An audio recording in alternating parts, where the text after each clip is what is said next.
No,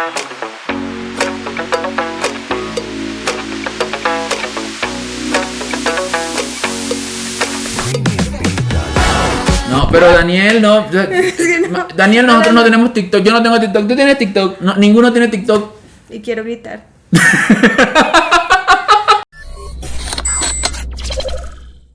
Hola, amigas y amigos de Estereoscopio. Yo soy Rapalino. Y yo soy Lancelot. Y bueno, amigues, el día de hoy queremos hacerles un capítulo homenaje a una de las grandes mentes de la nueva ola de la ciencia ficción y a quien debemos mucho por su trabajo como escritor y editor. Así es, hoy les vamos a hablar de Harlan Ellison a propósito de su natalicio número 90. Y bueno, Daniel estaba que dele, que con que toca hablar de autores de mi época. Es que lo que se escribe ahora ya no es ciencia ficción. Es que lo de antes sí, ala, es que se perdió el respeto. Es que, imagínate. Hasta nos dijo que no nos daba pizza si no hacíamos el video de algún autor del siglo pasado. Mira, está que nos pega porque la estamos echando al agua acá, pero bueno.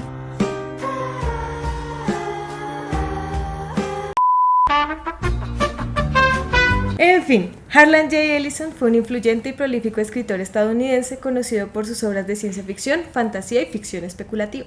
Nacido el 27 de mayo de 1934 en Cleveland, Ohio, tuvo una carrera que abarcó más de 6 décadas, durante las cuales produjo una cantidad extensa de trabajo, incluyendo cuentos, novelas cortas, guiones y ensayos. Desde joven fue un lector muy voraz, consumiendo obras de ficción y desarrollando sus propias historias. Entró a la universidad, pero lo expulsaron como al año y medio porque le dio en la jeta a un profesor porque lo criticó a su talento como escritor. Imagínense. That's my idea. You're stealing my idea. Sorry.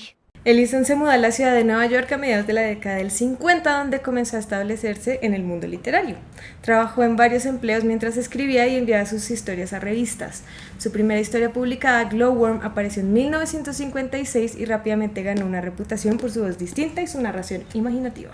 En la década del 60, la carrera de Ellison despegó. Escribió prolíficamente, produciendo obras notables como Arrepiéntete Arlequín, dijo el señor Tic Tac, del que le vamos a hablar el día de hoy, que ganó tanto el premio Hugo como el Nebula. Esta historia, como gran parte de la obra de Ellison, trata temas de individualidad y resistencia contra la conformidad y el autoritarismo. En 1967, Ellison editó la influyente antología Visiones Peligrosas, que se considera un hito en la literatura de ciencia ficción y de la que ya hicimos un capítulo acá en Estereoscopio. Esta colección incluyó obras de autores como Philip K. Dick, Samuel Delany, Ursula K. Le Guin y desafió las convenciones del género con su enfoque en temas polémicos y su estilo innovador. Visiones Peligrosas fue fundamental para el movimiento de la nueva ola de la ciencia ficción, que buscaba romper con las restricciones tradicionales y explorar nuevas fronteras literarias. La carrera de Ellison no se limitó a la palabra escrita, ya que también hizo contribuciones significativas a la televisión. Uno de sus guiones más famosos fue para el episodio de Star Trek llamado La ciudad al fin de la eternidad, que es ampliamente considerado como uno de los mejores episodios de la serie.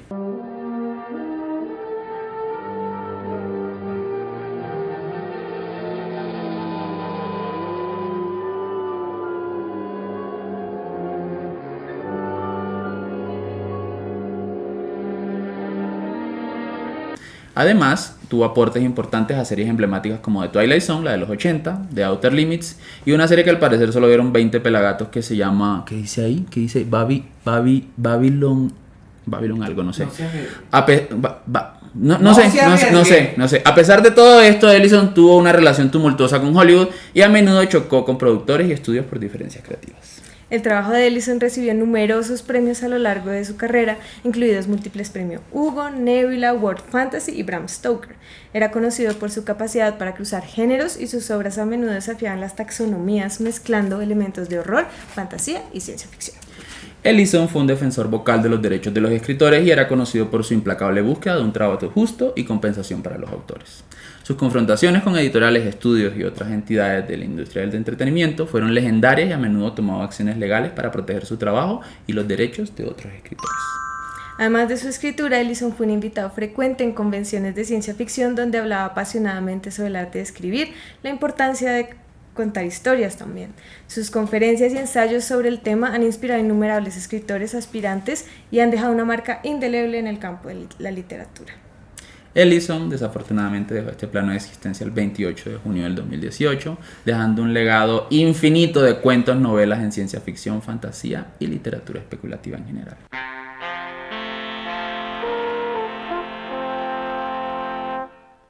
Good afternoon. My guest today is Harlan Ellison.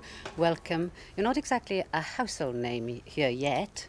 Y bueno, mi estimada Lancelot, para no hacerle un homenaje a un tremendo autor que ha escrito de todo, cuentos, editó antologías y demás, yo creo que para mantener el video cortico y que Daniel no se nos enoje, vamos a hacer enfoque en probablemente dos de los cuentos más famosos de Harlan Ellison. Y aterradores. Y sí, bastante. Ambos son aterradores. Del primer cuento del que quiero que hablemos es el de Arrepiéntete, Arlequín, dijo el señor Tic-Tac. Tic-Tac, no TikTok, yo Daniel. No es TikTok, es Tic-Tac. Y bueno, ¿tú habías leído el cuento antes? ¿Ya lo conocías? ¿No lo conocías? ¿Qué sentiste cuando lo leíste? ¿Qué te pareció el cuento? Yo no lo conocía, pero fue un llamado de atención porque yo soy una persona muy puntual. Entonces a mí me habría ido muy bien en este mundo y no me habría preguntado jamás por el sistema del que hago parte. Obviamente el señor Tic-Tac no es un nombre así gratuito. Y el mundo en el que estamos habitando dentro de la narrativa, pues es un mundo que está muy calculado, ¿no? Y la vida de la gente está calculada en términos de tiempo. Y claro, eso me habló directamente y dije, no, yo tengo que empezar a llegar tarde como el Arlequín. Y yo llegué 5 minutos más tarde. La rebeldía hecha persona. Lo peor del cuento es que nos dimos cuenta. Lo peor del cuento es que... Y Lancelot 5 minutos tarde. ¿Qué es esto? El caos. There's a problem at the bank. Pero vamos a contarle aquí a las personas que no estén relacionadas con el cuento de qué va el cuento. El cuento va de un impuntual. Básicamente sí. Tenemos esta sociedad en la que por diversas razones relacionadas a la impuntualidad se empezó a implementar un régimen con respecto al tiempo. ¿Y cómo es este régimen? Básicamente es que si tú te atrasas en tus labores, en tus llegadas al trabajo o en tus actividades 5 minutos, pues se te descuentan 5 minutos de tu vida. Ya vas a vivir 5 minutos menos de lo que tenías pensado vivir. Si eso pasa por 10 minutos es igual, si eso pasa por 1 hora es igual. Y en este mundo en donde se podría decir que el patriarca, el emperador, es el maestro custodio del tiempo, que se le dice así cuando lo tienen enfrente, pero en realidad se les dice el señor Tic-Tac, es el que vela y el que salvaguarda de que esta ley del tiempo se mantenga y se respete. Y entonces, ¿quién es el Arlequín? El Arlequín es el impuntual, es el que siempre llega tarde, que hace enojar a todo el mundo porque siempre llega tarde, pero eso también significa que se le tiene que estar descontando constantemente tiempo de su vida. Al principio puede ser como un personaje trágico, que es algo que va a volver hacia el final del cuento, pero justamente se le va a empezar a decir Arlequín porque él empieza a burlarse también de ese sistema. Él es el personaje que no le importan las consecuencias y va a empezar a hacer ciertas cosas que no podemos spoilear. Exactamente. Que van más allá de solamente llegar tarde y, entre comillas, perder el tiempo. De hecho, es tanto así que el señor Tic-Tac sale un poco de su solipsismo, de yo soy el señor del tiempo y nadie puede ir contra mí porque estaría loco. Hay un tema con respecto a eso que tú dices, y es la opresión a través del sentido del tiempo, que lo vamos a ver aquí, lo vamos a ver en el otro cuento, pero es que este cuento, creo que los 2 cuentos que escogimos están apenitas, porque por momentos es chistoso, aun cuando es una sociedad distópica, aun cuando es una sociedad bastante oprimida. Sí, súper autoritario. Exactamente, sí. Acá tenemos, porque es que, digamos que es una manera chistosa de ponerlo, y es que el Arlequín es un terrorista del tiempo, básicamente. Entonces él lo que hace son bufonadas, payasadas, cosas chistosas para retrasar a la gente y desequilibrar el sistema de alguna forma. Pero entonces esos daños empiezan a pasarle factura a él hasta que el desfase de tiempo es tan grande que en algún momento a él pues lo llevan a juzgarlo y le dice el caballero Tic-Tac, le dice: amigo, tú has perdido tanto tiempo que si yo te descontara todo, así como cuando uno le embarra en una empresa con un billete largo que te dicen es que quitándote lo de la liquidación no me recupero. Acá es, hey, si te descuento todos los daños que tú has causado en el sistema, tú te tienes que morir hoy mismo. Y ahí les dejamos el cuento. Porque de ahí para adelante pasa algo más y tiene un giro de tuerca. Hay que aclarar también que este sistema autoritario está amparado con una palabra que sería la eficiencia. Correcto. ¿Sí? Porque son las ciudades eficientes las que pueden tener trenes o metros que pueden llegar a la hora que es a lo que se supone que aspira toda ciudad moderna. Entonces acá en este cuento lo que está sucediendo es que nos lo están volteando. Y están diciendo, bueno, pero ¿de dónde viene esa eficiencia y a qué le aporta? Exactamente. Entonces, para este caso, es una cuestión de el control del tiempo de la gente. Que va amarrado a... ¿De qué autor empezamos hablando en el cuento? ¿Quién es el extracto del autor que tenemos al principio? El que habla del deber de la desobediencia civil. Ah, Thoreau. Sí, el cuento empieza con un extracto de Thoreau en donde él explica o expone que las personas que van en contra de todos estos dogmas o leyes incuestionables son los que verdaderamente son considerados como un problema para la sociedad, aun cuando son los que están verdaderamente pensando. Igual tenemos que tener en cuenta que este también es un cuento distópico. Bastante. Y eso significa que el personaje va a tener que pasar por ciertas cosas que ustedes tienen que descubrir para saber qué tan distópico y cómo funciona la distopía, que es algo de lo que ya hemos hablado en otros episodios, con muchas otras distopías de todo tipo. Y hacen un guiño a 1984. Ya, se los dejamos ahí. El segundo cuento del que queremos hablarles se llama... No tengo boca y debo gritar. No es no tengo TikTok y debo gritar, es no tengo boca y debo gritar. Y esto es todo lo contrario. Primero hablemos de la sinopsis porque la sinopsis tiene carnecita. Parece un escenario postapocalíptico en el que las máquinas se toman el control, pero esta vez no son las máquinas como cada una de las máquinas que tenemos, sino es como una mega IA, una mega inteligencia artificial que está conectada como en el internet, pero es una IA que como que se ha enloquecido. Bastante. Es autoritaria como Daniel. Y se ha enloquecido tanto que tiene la capacidad de manipular los cuerpos de la gente y la mente y la realidad. Nosotros podemos ver acá que es una máquina que en algún momento, esto no es spoiler porque lo explican, y es a esta inteligencia artificial, superinteligencia artificial. Todos tenían una, todos los países y todos los imperios tenían una, y ella, por el tema de la singularidad, termina combinándose todas en una sola, y lo primero que hace es empezar a detestar la humanidad, porque dice que ella no pidió nacer, porque oye, salió como Centennial, ¿no? Era como una IA Centennial, en fin, ella dice, yo no pedí nacer, ahora estoy viviendo el caos y la condena de la existencia, así que ahora yo me voy a desquitar con ustedes. Y lo que hace esta inteligencia artificial es exterminar a toda la población humana y deja vivos a 5 personas que son nuestros 5 protagonistas. En realidad el protagonista es uno solo, pero a él lo acompañan 4 personas más. Entonces los tienen cerrados en algo que es un domo surrealista en donde ocurren muchas cosas. Ella no los deja morir, pero tampoco los deja vivir dignamente. Los tortura diariamente con psicología, con golpes, con hambre, con condiciones de intemperie extremas, con cambios de los cuerpos. Es un tipo de violencia bien particular, porque el ejemplo es el del científico. Ella le hace unos cambios al cuerpo del científico de una forma muy intencionada y muy calculada, que uno empieza como a asustarse en serio. La verdad, sí. Sí. Y va haciéndole este tipo de torturas psicológicas a cada tipo de los integrantes que están acá. Pero también juega con ellos como si fueran... No, es que no sé ni cómo decirlo porque esta inteligencia artificial que se llama AM, no como la radio de la época, la que existía en la época de Daniel, sino... AM es una sigla que quiere decir que tuvo muchos significados, pero que en últimas pierde el sentido del significado, y la misma inteligencia artificial se autonombra AM, o sea, o sea, yo soy. O sea, uno puede hacer una lectura muy retorcida de que esta inteligencia artificial es una especie de dios loco y malvado.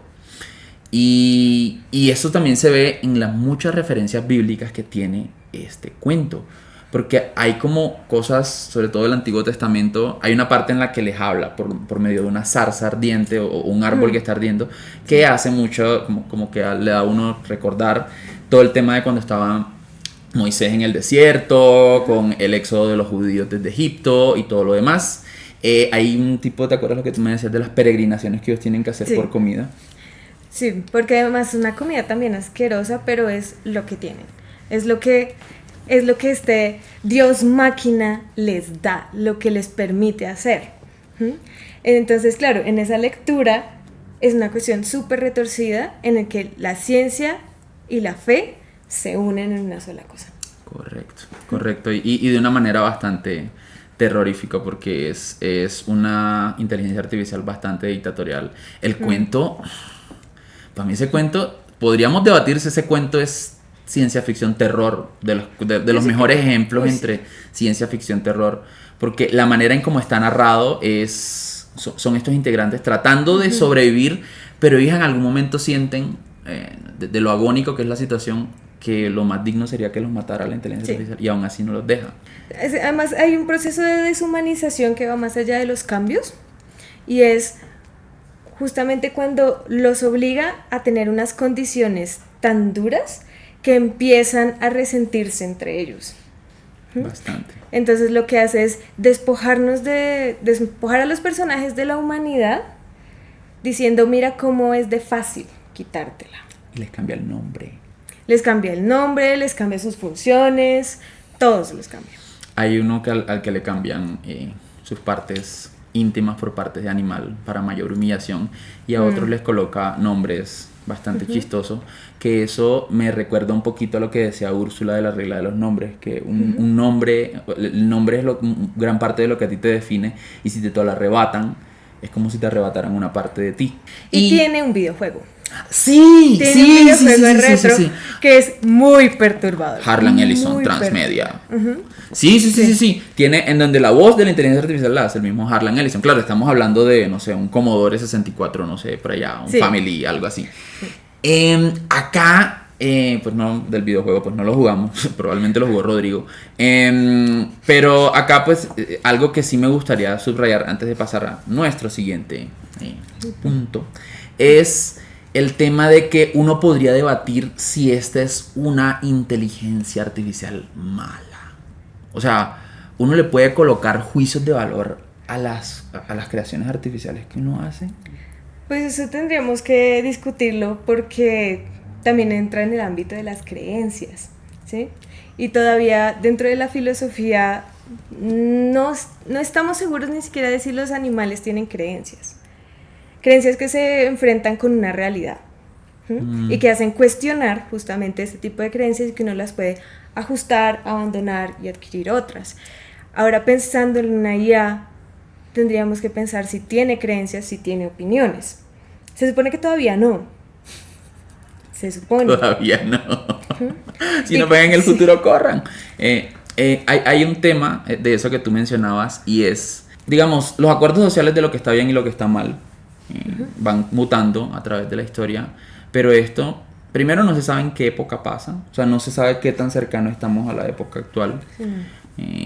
Y segundo, que es lo que se viene sospechando hace tiempo que puede hacer la inteligencia artificial con uno. Pues yo creo que cerca todavía no, porque la IA todavía no distingue un fondo azul. Nosotros sí. Nosotros sí. Eso creemos. Pero parte de lo que significa enseñarle colectivamente una IA tiene que ver también con cómo le enseñamos ética y moral, ¿sí? Que es lo que nosotros consideramos correcto y que no, porque en últimas la ética y la moral tienen que ver mucho con el contexto. Completamente. No podemos tener como un libro de reglas que diga esto se hace así y así y así, como si fuera un manual de uso, y ni siquiera para una IA que se supone que queremos que tenga una mente mucho más dinámica. Es más, que tenga una mente constituida y organizada. Sí, bastante complejo. Igual es muy recurrente en la literatura cuando se habla de IA que justamente el hecho de tener una mente colectiva dentro de sí misma y cuando genera conciencia, que se enloquezca, Sí, que desarrolle una psicosis. se cegó de poder. Y para cerrar, yo quiero que hablemos un poquito ya no de la etapa de Ellison como autor, sino Ellison como editor, y es precisamente el prólogo que el caballero aquí presente hace, bueno, ya no tan presente, hace de... ¿El ausente? El ausente.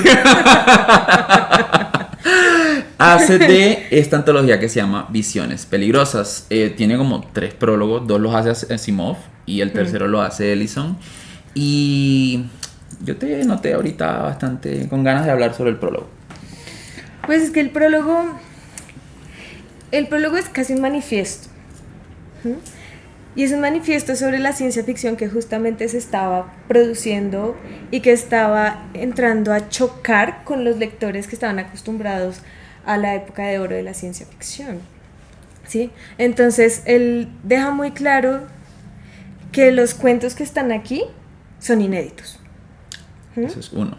O sea, eso no había salido en ningún otro lado. Ajá. Y que son innovadores en algo que es importante, y es que no va a ser una literatura solo de ideas, de buenas ideas, ¿m? Que es lo que se decía mucho de Asimov. Y de la época dorada de la ciencia ficción. Ujú. Y de Clarke, que era como una literatura de ideas, pero no tan bien ejecutada literariamente. Ujú. ¿M? Y eso que Asimov y Clarke lo hacían súper bien, en mi humilde opinión. ¿Sí? Está apelando no solo a las buenas ideas, sino a la buena ejecución literaria. Completamente. Y eso es lo que también va a aportar la New Wave. Y esa New Wave ya había empezado a surgir, pero el hecho de que se hiciera esta antología, que la hiciera Harlan Ellison y que tuviera prólogos de Isaac Asimov, es un punto bisagra. Eso. Es un punto bisagra en el que también está diciendo: no es posible que los lectores de ciencia ficción rechacen a lectores que no están tan versados en el tema y que crean que esa es la única forma de leer, que la única forma de leer es la mía. Completamente. Eso por un lado. Y por otro, así me encanta la palabra que usaste, manifiesto. Él manifiesta la intención de que la ciencia ficción tiene que cambiar y que nosotros como lectores también tenemos que cambiar, porque básicamente lo que él dice es: hey, historias de coheticos, historias de planetica, de navecita, no. Alguna vez Rodrigo lo dijo en el video de la nueva ola, en donde él decía que en la nueva ola ya el viaje no era hacia afuera sino hacia adentro, y es precisamente lo que encapsulan estos cuentos que están aquí, y eso es lo que él deja de plano en el prólogo, de la misma manera en como él sigue atacando a esos editores y editoriales que se enfrascan en decir que la ciencia ficción no puede ser seria, no puede ser profunda, no puede ser filosófica. Entonces creo que es un texto válido para leer, estudiar, repasar y entender la época en la que se escribió. Y bueno, esperamos que les haya gustado este humilde homenaje a uno de los grandes autores de la ciencia ficción y a su obra que es imposible encapsular en un video. Léanlo y celébrenlo. Y si quieren apoyar un canal que le gusta hablar de autores del siglo pasado, de la época de cuando Daniel y Rodrigo todavía no cotizaban semanas de pensión, denos like, compártanos, suscríbanse al canal, denle like a la campanita y síganos en nuestras cuentas de Instagram, canal Rayita al Piso Estereoscopio, y obviamente en el podcast de Spotify mientras se hacen los aseos del hogar. Y ahora queremos agradecer a quienes nos comentan y nos comparten, que esta semana fueron Alexa, ChatGPT, Siri, Cortana, Gemini, HAL 9000, Leonardo Skynet y el señor Casio, que fue el que nos aportó la pauta con el tema de los relojes en el señor TikTok.